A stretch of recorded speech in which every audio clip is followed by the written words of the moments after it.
అజయ్ బాబు, మీరేమైపోయారనని పాపం అత్తయ్య గారు ఆందోళన పడుతున్నారు. త్వరగా వెళ్ళండి. ఏమత్తయ్య? లచ్చి, అలా తలుపుల దగ్గరికి వేసిన వెళ్ళు.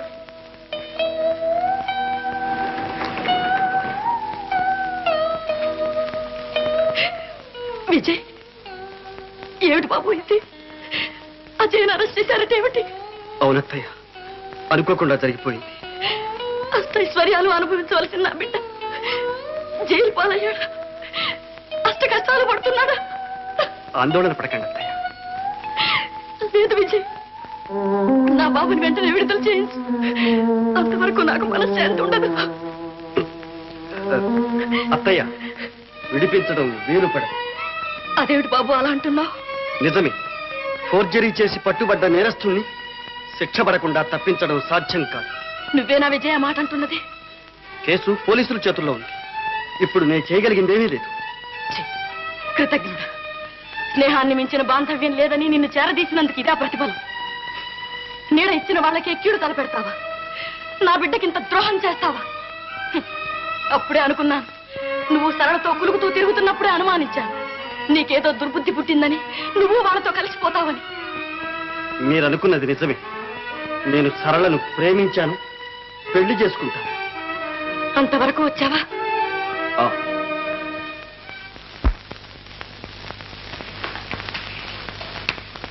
భానోజీ గారు. ఏమిటి అజయ్ బాబు? వివాహానికి వెంటనే ముహూర్తం పెట్టించండి. ఏమలా సందేహిస్తున్నారు? సరళ మీతో చెప్పలేదు? చెప్పింది. కానీ ఇంత వ్యవధి లేకుండా ముహూర్తం అంటే? వ్యవధి లేకపోతే నిశ్చయితాంబూలాలు పుచ్చుకుందాం. నేను అనుకున్నది ఏదైనా సరే వెంటనే జరిగితేరా. చూడండి, పెద్ద పెద్ద వాళ్ళందరినీ ఆహ్వానిస్తున్నాను. ఏర్పాట్లన్నీ మన అంతస్తుకు తగ్గట్టుగా ఉండాలి. మామగారు జాగ్రత్త. చూస్తారుగా అజయ్ బాబు, అంతా దివ్యంగా జరిపించేస్తాను.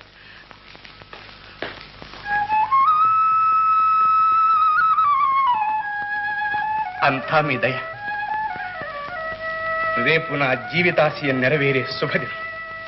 అవునమ్మా, పెళ్లికి లగ్గం పెట్టించమని కూడా చెప్పిండ్రు. ఇంత ఘోర కదా. నే బ్రతికుండగానే నా బిడ్డ అక్కడ జైల్లో మగ్గుతూ ఉంటే వీడిక్కడ పల్లకి ఎక్కి ఊరేగుతాడా? ఈ మోసం ఇక జరగడానికి వీల్లేదు. వీడి పాపానికి తగిన శాస్తి నేనే చేస్తాను. పద. ఏదో పెద్ద పోలీస్ వ్యాన్ వచ్చింది సార్. రాదు మరి, మినిస్టర్స్ వాళ్ళు వస్తారు కదా, బందోబస్తు ఉండదు? మినిస్టర్స్ కూడా వస్తారా సార్? ఎందుకున్నారయ్యా? అజయ్ బాబు గారు వంశం అంటే ఏమనుకున్నావు? గవర్నర్ గారు వచ్చిన ఆశ్చర్యం లేదు.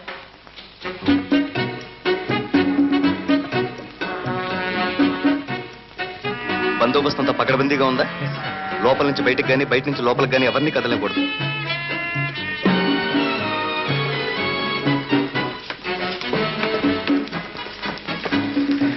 అమ్మయ్యా, వచ్చేసారా అజయ్ బాబు? ఇదిగో, నా ఫ్రెండ్ని వెంట పెట్టుకొచ్చేసరికి కొంచెం ఆలస్యం అయింది. వీరు మిస్టర్ శేఖర్, అమెరికాలో నా క్లాస్మేట్. వీరు శ్రీ భానోజీ గారు. చెప్పానుగా, నాకు కాబోయే మామగారు. చాలా సంతోషం. దయచేయండి. మిస్టర్ అజయ్, ఎండను బడి వచ్చారు, లోపలికి వెళ్ళి టాయిలెట్ ఏరండి. అవును అజయ్ బాబు, అమ్మాయి కూడా మేడ మీద ఉంది. త్వరగా తయారై 5 నిమిషాలు రావాలి. మిస్టర్ శేఖర్, పర్వాలేదు, మీ పని మీరు చూసుకోండి. క్రింద ఏర్పాట్లన్నీ నేను చూస్తానుగా. స్నేహితులంటే అలా ఉండాలి. కూర్చోండి.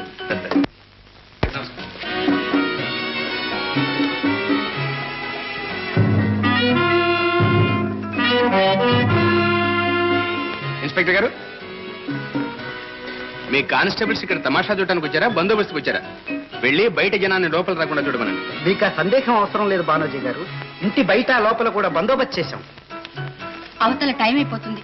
విసికించక చెప్పండి అజయ్, ఏది వేసుకోండి? ఇదా ఇదా? ఈ రెండు కాదు, నీ పుట్టినరోజు పండగకి వేసుకున్నావే ఆ నెక్లెస్. ఓ అదా? ఇన్ని నగలుండగా సరిగ్గా అదే కావాలేంటి? ఏ, నీకు ఇష్టమైనట్టు అయ్యే వేసుకోవాలని మారం చేస్తావే నువ్వు? ఎంత చిలిపివారండి మీరు. అజయ్,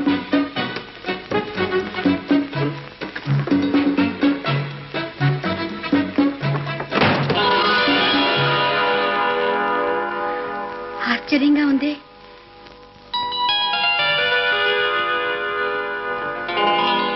నాకు తెలియకుండా నాన్న ఇవన్నీ దాచారన్నమాట.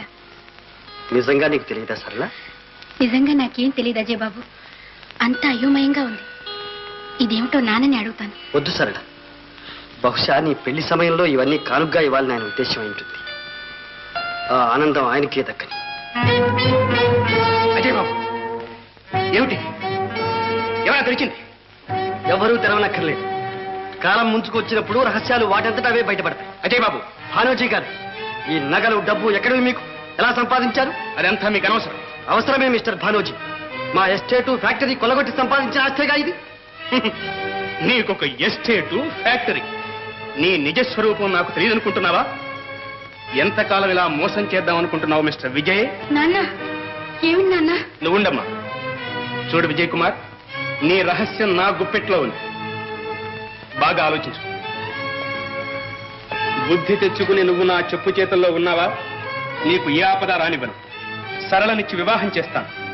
నా ఆస్తితో పాటు అజయ్ బాబు జమీందారికి కూడా నిన్ను అధిపతిని చేస్తాను. నన్ను ద్రోహిగా బ్రతకమంటావా? నా జన్మలో అటువంటి నీచానికి పాల్పడదు.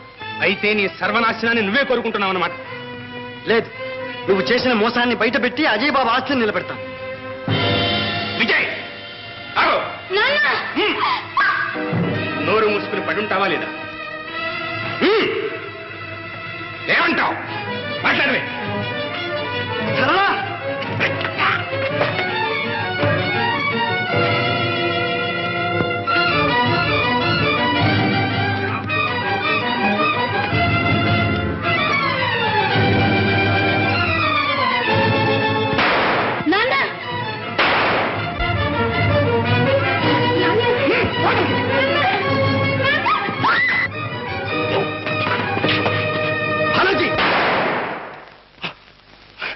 మీరా అజయ్ బాబు? ఎంత అదృష్టం, సమయానికి వచ్చారు. వీడు మోసగాడని ఇప్పుడే తెలుసుకున్నాం. మోసగాడ? ఎవరు భానోజీ గారు? వీడే దగా చేసి మా అజయ్ బాబు ఇంట్లో ప్రవేశించాడు. అజయ్గా నటించి ఇన్నాళ్ళు మా కన్ను గప్పాడు. ఏమిటి రుజువు? ఇదిగో చదవండి, మీకే తెలుస్తుంది. ఎంత ఘోరం అజయ్ బాబు! ఈ దుర్మార్గుడు మీ ఆస్తి కాజేయాలని చూశాడు. మిమ్మల్ని జైల్లో పెట్టించాడు. చివరకు మా సరళను కూడా మోసం చేసి పెళ్లి చేసుకోవడానికి సిద్ధపడ్డాడు. తేనె పూసిన కత్తండి వీడు. కట్టిపెట్టు భానోజీ, నీ పాపం పండింది. తిన్న ఇంటి వాసాలు లెక్కపెట్టి మా డబ్బు దోచుకున్నది నువ్వు. మా నాన్నగారి ఆఖరి గడియల్లో మోసం చేసి నగలన్నీ ఇక్కడికి చేర్చింది నువ్వు. మా ఫ్యాక్టరీ డబ్బంతా కాజేసింది నువ్వు. అబద్ధం. ఇదంతా నేను ఆర్జించి కూడబెట్టుకున్న డబ్బు. ఓహో, ఇదంతా మీ స్వార్జితం అన్నమాట. మీరెవరు నన్ను ఈ ప్రశ్న అడగడానికి? వారా పోలీస్ కమిషనర్. చెప్పండి, మీకు వచ్చే జీతంలోనే ఇంత డబ్బు కూడా పెట్టారన్నమాట. అయితే మిమ్మల్ని అరెస్ట్ చేస్తున్నా. నాన్న, ఏమిటి నాన్న ఇదంతా? దేనికోసం చేశావు నాన్న ఇదంతా? అంతా నీ మేలు కోసమే చేశాను సరళ. నువ్వు సిరి సంపదలతో సుఖపడాలని చేశాను. నా సుఖం కోసమా? ఎంత పొరపడ్డావు నాన్న. మోసం చేసి నాకు ధనరాశులు ఇస్తే వాటితో సుఖపడగలనా నాన్న? అంతేకాదు సరళ, నీ భవిష్యత్తు కోసం ఎన్నో కట్టుదిట్టాలు చేశాడు మీ నాన్న. ఇదిగో వీలునామా చూడు.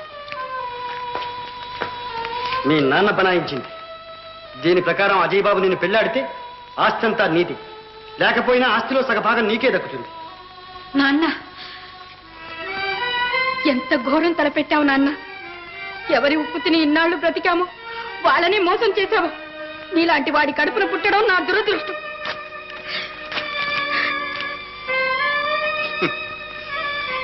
ఎవరి కోసం నా జీవితం అంతా ధారపోశా. ఆ నా బిడ్డే నాకు ఎదురు తిరిగినప్పుడు ఇక ఏమిటి మిగిలింది? ఇన్స్పెక్టర్, నా నేరాలన్నీ నేను ఒప్పుకుంటున్నాను. నన్ను వెంటనే ఇక్కడి నుంచి తీసుకెళ్ళండి.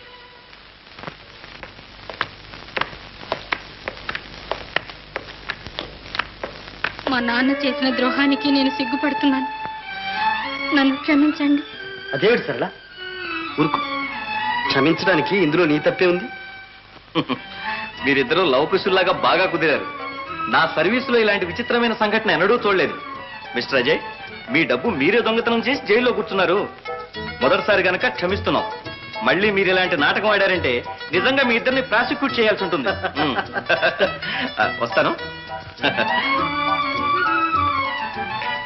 విజయ్, నీలాంటి మిత్రుడు దొరకడం నిజంగా నా అదృష్టం. కంగ్రాచులేషన్. అత్తయ్య, నా కర్తవ్యాన్ని పాటించడంలో ఏమైనా పొరపాట్లు చేస్తే క్షమించండి. లేదు విజయ్, నువ్వే పొరపాటు చెయ్యలేదు. నీ ఆంతర్యం తెలియక నేనే నిన్ను అనుమానించాను, అవమానించాను. కాదత్తయ్య, నా రహస్యం కడుపులో పెట్టుకుని కాపాడారు. సొంత బిడ్డలాగా చూసుకున్నారు. నేను వచ్చిన పని పూర్తయింది. ఇక నాకు సెలవిప్పించండి. వెళ్ళిపోతావా నాయన? విచారించకండి అత్తయ్య. అప్పుడప్పుడు వచ్చి మీ దర్శనం చేసుకుని మీ ఆశీర్వాదం పొందుతూనే ఉంటాను. విజయ్, ఎక్కడికి వెళ్తానంటున్నావు? మన గడువు పూర్తయిందిగా అజయ్ బాబు. వెళ్ళొస్తా. మీనా, రామ్మ.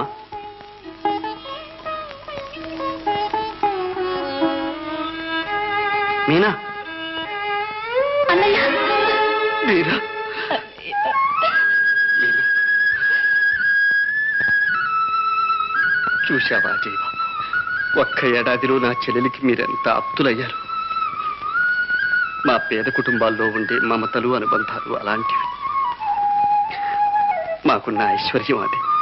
అవును విజయ్, ఇంత సంపద ఉండి నేనెప్పుడూ అనుభవించి ఎరుగని ఆత్మీయత, అనురాగం ఈ ఒక్క ఏడాదిలో పొందగలిగాను. అది కూడా నాకు దక్కనివా?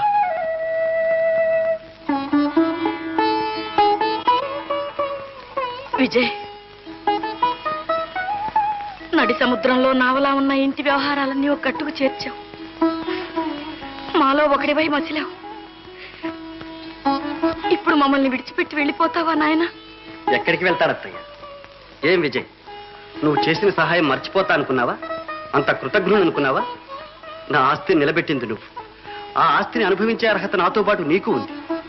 ఇందులో సగభాగం నీకు సంతోషంగా ఇస్తున్నాను. అజయ్ బాబు, ఏ తప్ప? ఏమత్తయ్య? అంతకంటేనా అజయ్? విజయ్ మన కుటుంబానికి చేసిన మేలుకు ఎంత ఇచ్చినా ఇంకా రుణపడే ఉంటాం. ఈ రోజు నుంచి నాకు మేనల్లుడు ఒక్కడు కాడు, ఇద్దరు. అత్తయ్య. అవును నాయన, నేను కళ్ళు లేని కబోతుని దయదలిచి భగవంతుడు మీ ఇద్దరినీ నాకు 2 కళ్ళుగా ప్రసాదించాడు. రా వదినా, రా. నువ్వు వచ్చావా అమ్మా? కూర్చో. ఈరోజు ఎంత మంచి రోజు. మిమ్మల్ని అందరినీ చూసి ఆనందించడానికి భగవంతుడు నాకు కన్నులు ప్రసాదించలేదు. మీ వివాహాలకు ముహూర్తం వెంటనే పెట్టిస్తాను.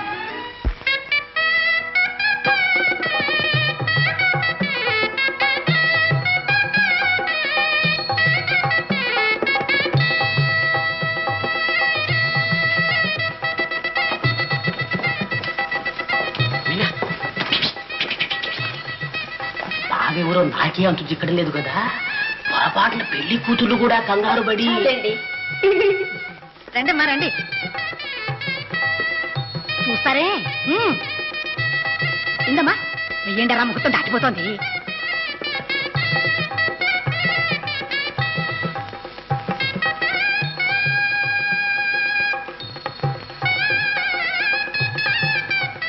మీనా, మీ అన్నయ్య ఎవరు?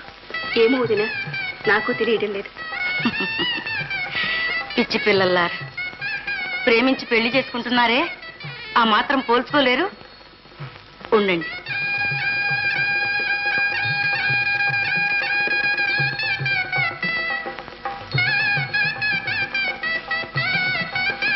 అజయ్, విజయ్,